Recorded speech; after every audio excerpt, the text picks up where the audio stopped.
We just went over the cable attachment for machines.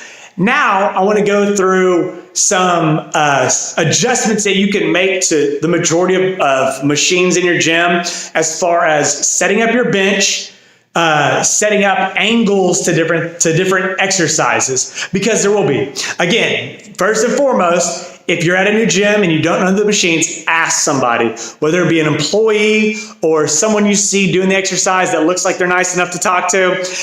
Talk to them, ask questions. Most people don't mind giving you a few minutes to explain how something works, especially if it's something that looks cool to you that you want to give a try.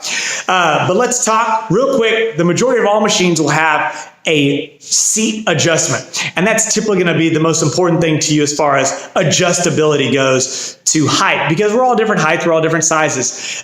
We all need that little bit of customization. My particular one, now mine's very simple. Yours might have a lot of bells and whistles. And real quick, when you find adjustments, typically there'll be knobs and they'll be different colored than the rest of the machine. So say my machine's all gray, one at the gym might have a yellow knob indicating that it can be adjusted at that point. That's always a great indicator that it can probably move and adjust to your height.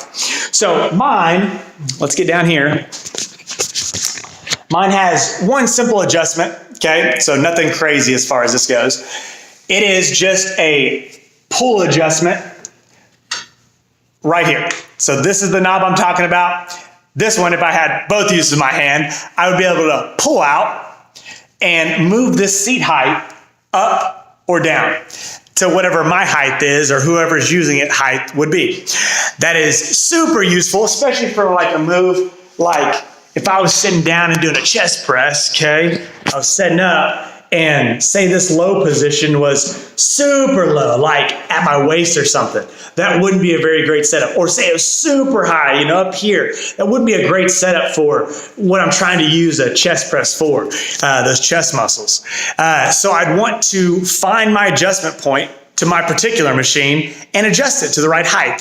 Again, for your particular situation, there are so many machines out there. So don't be afraid to ask somebody what all the different adjustments are and maybe how you can get it set up right for you. If you have any questions, feel free to leave them below. We can find your machine somewhere and we can figure out what the best adjustment is for you and the position so you get the most work done when it comes to lifting those lifts. All right, guys, let's go lift.